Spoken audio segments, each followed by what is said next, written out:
যে এভাবে সত্যি হয়ে যাবে সত্যি মানে ভাবিনি, এটা ভীষণ খারাপ লাগছে আমার। Hello everyone, good morning, welcome back to my channel বাপন.মৌমিতা চ্যানেলের সঙ্গে জানাই আর একটি নতুন ভিডিও অনেক অনেক ওয়েলকাম। কেমন আছো তোমরা সবাই? আশা করি সবাই খুব ভালো আছে, আমিও আছি মোটামুটি।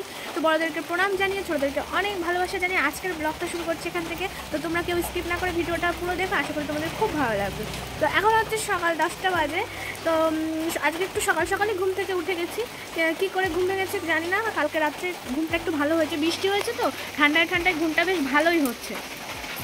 তো হচ্ছে সকাল সকাল ঘুম থেকে উঠে ফ্রেশ হয়ে ব্রাশ করে রোজ যেগুলো আমি খেয়ে থাকি, বাদাম এইসব মানে কয়েক রকমের বাদাম খেজুর এইসবই খেয়েছি। খাওয়া দাওয়ার পরে আর মাত্র সকালবেলা রান্না হয়ে যায়, বাবা সেই খাবার খেয়ে বেরিয়ে যায় বাড়ি থেকে। তো তার পরপরই ভাত খেয়েছি। তো এখন হচ্ছে 10টা বাজে। তো মা অনেক দিন থেকেই বলছে যে আমার পাস্তা খেতে ইচ্ছে করছে, তো নিজের খেতে ইচ্ছে করছিল না বলে আমার কি মানে শয়তানি করে বানায়নি, ঠিক আছে। তো কেন জানি না বাইরে ঝিরিঝিরি বৃষ্টি হচ্ছে আর এইদিকে আমার মানে মনটা একটু মানে পাস্তা মানে ফাস্টফুড খাবার খেতে ইচ্ছে করছে। তো ভাবলাম আমি তো পাস্তা কিনে রেখেছিলাম ঘরে, যে যখন খেতে ইচ্ছে করবে বানিয়ে খাবো। তো দেখো বাইরে এখন ঝিরিঝিরি বৃষ্টি হচ্ছে, বৃষ্টির আওয়াজ নিশ্চয়ই পাচ্ছ, ঠিক আছে। তো তা এখন হচ্ছে আমি লঙ্কা আর পেঁয়াজ কাটছি, সিম্পলভাবে রান্না করব, মানে পাস্তাটা বানাবো সিম্পলভাবে, শুধু কাঁচা লঙ্কা আর কাঁচা পেঁয়াজ দিয়ে বানাবো। তো তোমাদের দাদাভাই কিন্তু ভীষণ ভালোবাসে এরকম খাবার খেতে।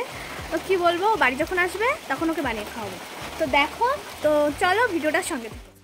এই দেখো আমি এই গামলাতে বেশ কয়েকটা কাঁচা লঙ্কা নিয়েছি, কিছু এই যে কেটেছি আর পেঁয়াজগুলো কাটা হয়ে গেছে। এবারে এই যে মাকে মুদিখানার দোকানে পাঠিয়েছিলাম, মানে আমাদের বাড়ির সামনে একটা দোকান আছে, তো বলেছি যে কিষান সস নিয়ে আসতে 1 প্যাকেট। তো মা দেখো ছোট ছোট প্যাকেট নিয়ে এসছে 5টা।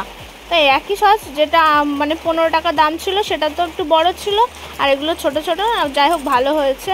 5 প্যাকেট এনেছে, এখন হয়তো 2টো কি 3টে লাগবে, আর 2টো রেখে দেওয়া যাবে। তো চলো, পেঁয়াজ কাটা হয়ে গেছে, লঙ্কা কাটলেই এই যে 1 প্যাকেট পাস্তা আমি সেদিন কিনে এসেছিলাম। তো পুরোটাই বানাবো যাতে আমিও একটু মন ভরে খেতে পারি, মাকেও একটু মন ভরে দিতে পারি। তো চলো ফটাফট বানানো। তো ওভেনের উপরে যে কড়াইটা ছিল সেই কড়াইটাতেই আর কি পাস্তাগুলো সিদ্ধ করতে দিয়েছি। তো এই কড়াইটাতে মা হচ্ছে উনুনে রান্না করে, বড় কড়াই। তো এই কড়াইটাতে মা বললো দিতে, কারণ এই কড়াইটাতে নাকি ভাজাভুজি করতে ভালো হয়, মানে লেগে যায় না, যে কোনো তেল দিয়ে ভাজো না কেন লেগে যায় না, ভাজাভুজি করতে ভালো হয়। তাই আর কি এই কড়াইটাতে সিদ্ধ করতে দিয়েছি। তো সিদ্ধ হয়ে গেছে। এখন এই যে একটা ঝাঁঝরি নিয়েছি, একটা গামলা রেখেছি।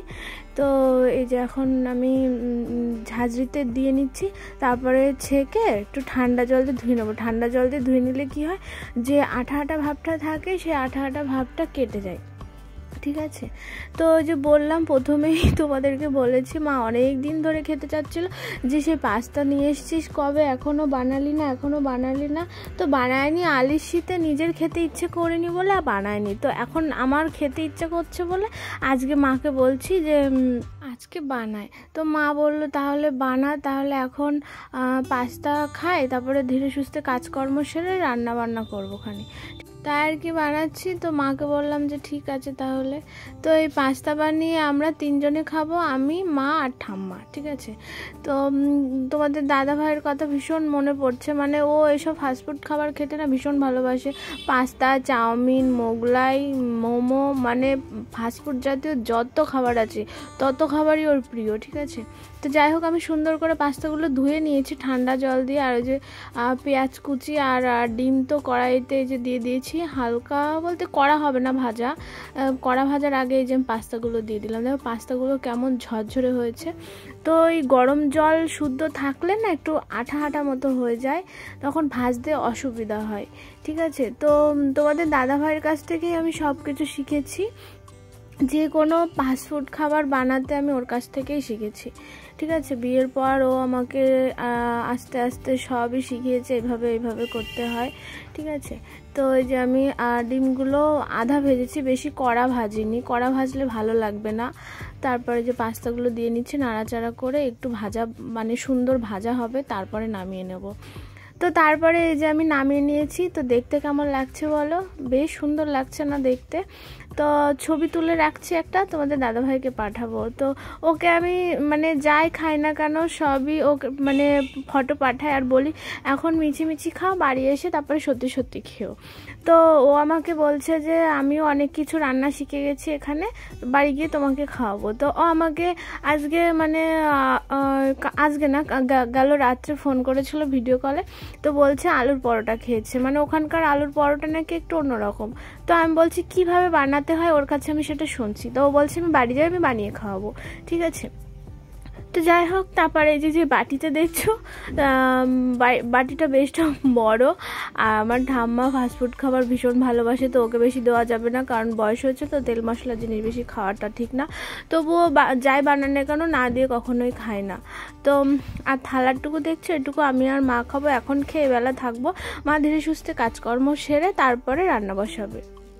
তো বলো তোমরা কে কে খেতে ভালোবাসো? আর আমি পাস্তা কি খুব মানে কঠিনভাবে করলাম? আমার তো মনে হয় না, এর মধ্যে আরও ম্যাগি মশলা দিলে হয়তো আরও একটু টেস্টি হতো। তো ম্যাগি মশলার কথা আমার মাথায় ছিল না, না হলে মাকে 2 প্যাকেট আনতে বলতাম। তোমাদের দাদাভাই তো ম্যাগি মশলা টশলা দিয়ে বানাতো, হেভি টেস্টি হতো। তো আমি সেরকম অত বেশি কিছু করে বানাইনি, শুধু সিম্পল লঙ্কা আর পেঁয়াজ ভেজে ডিম ভেজে এই যে আমি বানিয়েছি। তো দেখতে কেমন লাগছে বলো? আমার তো বেশ ভালো লাগছে। তো চলো খাই। তো মারও ভীষণ খিদে পেয়েছে আর আমারও খিদে পেয়েছে। এইগুলো ঠান্ডা হলে আর ভালো লাগে না, তো গরম গরমই একটু ভাল লাগে, ঠিক আছে। তো মাকে বলছি খাও, চামচ দিয়ে খাও। মা বলছে না আমি চামচ দিয়ে খাবো না, আমি হাত দিয়েই খাবো। আচ্ছা যা খাও, যা ভাল লাগে, যেভাবে ভালো লাগে সেইভাবেই খাও। তো তোমরা কে বা কারা পাস্তা খেতে ভালোবাসো কমেন্টসে কিন্তু অবশ্যই জানিও। আর তোমরা আমাকে আগের মতন সেরকম ভালোবাসা দিচ্ছ না, আমি বুঝতে পারছি কেন দিচ্ছ না, কারণ বরটা আমার পাশে নেই সেই জন্য দিচ্ছ না, বুঝতে পারছি, ঠিক আছে। কারণ আগের মতন তোমরা আমার কেউ ভিডিও দেখো না এখন আর। তো যাই হোক, তো চলো। তো ভিডিওর প্রথমে বলেছিলাম যে মা অনেক দিন ধরে পাস্তা খেতে চাচ্ছিল। তো মায়ের ওই চাউমিন অতটা ভালো লাগে না, পাস্তাটা একটু ভালো লাগে। তো আমি আর মা একদিন বাজারে গেছিলাম, তো সেদিন হচ্ছে 1 প্যাকেট পাস্তা কিনে নিয়ে এসেছিলাম। তো মা প্রায় দিনই বলে যে পাস্তা বানালে একটু খাওয়া যেত, তো আমি আলিশি করে বানাইনি। তো আজকে আমার খেতে ইচ্ছে হচ্ছিল, সেই জন্য আর কি বানালাম। তো ওই খাওয়া দাওয়া করে একটু বসলাম, চুলটা একটু হালকা ভেজা আছে আর মাথাটা ভীষণ যন্ত্রণা করছিল, তেল নিয়েছি, ঠিক আছে। তো আর একটা কথা যে মানে তোমাদেরকে আমি ভিডিওর মধ্যে বলেছি যে আজকে মানে গতকাল রাতে ঘুমোতে ঘুমোতে আমার 12:30 1টা এরকম বেজে গেছে। আর হঠাৎ করে ঘুম ভেঙে গেছে, তখন 4:30 বাজে। তো 4:30টার সময় ঘুম ভেঙে যাওয়ার পর আমি আর ঘুমাইনি, তারপরে জেগেছিলাম। তো আমার নেটটা তো অন ছিল না, অনলাইনে ছিলাম না, আমি বুঝতে পারিনি। তো আমার মামা শ্বশুর বাড়ি থেকে ফোন এসেছিলো, তখন 5টা বাজে। তো আমি 6টার সময় নেট খুলেছিলাম, তো 5টার সময় ফোন এসেছিলো। তো অত সকালে ফোন তারা কখনোই করে না। তো ফোন এসেছিলো দেখে আমি মানে মনটা একটু খারাপ খারাপ লাগলো যে কিছু মনে খারাপ কিছু ঘটেছে। আর কটা দিন ধরে আমি ভীষণ বাজে স্বপ্ন দেখছি, ঠিক আছে। তো স্বপ্নটা যেভাবে সত্যি হয়ে যাবে সত্যি মানে ভাবিনি। আর আমি ভোরবেলায় যে কোনো স্বপ্ন দেখলে না কেমনভাবে যেন সত্যি হয়ে যায়, মানে খারাপ স্বপ্ন বিশেষ করে। তো তাই মাকে বলছি যে আমি কদিন স্বপ্ন দেখতাম, স্বপ্নটা সত্যিই হয়ে গেল। তো যাই হোক, মনটা ভীষণ খারাপ লাগছে। আমার মামা শ্বশুর মানে চলে গেছে আজকে ভোরবেলায়, ঠিক আছে। ভোর 4টের সময় শ্বাসকষ্ট হচ্ছিল প্রচণ্ড। তো মানে আমার শাশুড়ির হচ্ছে ছোট দাদা আর কি, আমাদের এখানেই বাড়ি। তো একটা ব্যাপার। তো চলো আজকের ভিডিওটাই পর্যন্ত রাখছি, আর বেশি কিছু বলছে না, ভালো লাগছে না, মন মেজাজ ভালো নেই।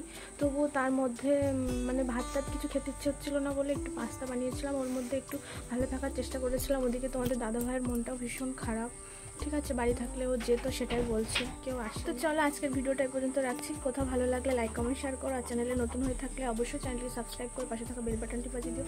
তো চলো নেক্সট ভিডিওতে দেখা হচ্ছে। তোমার সবাই খুব ভালো থেকো, সুস্থ থেকো, টাটা।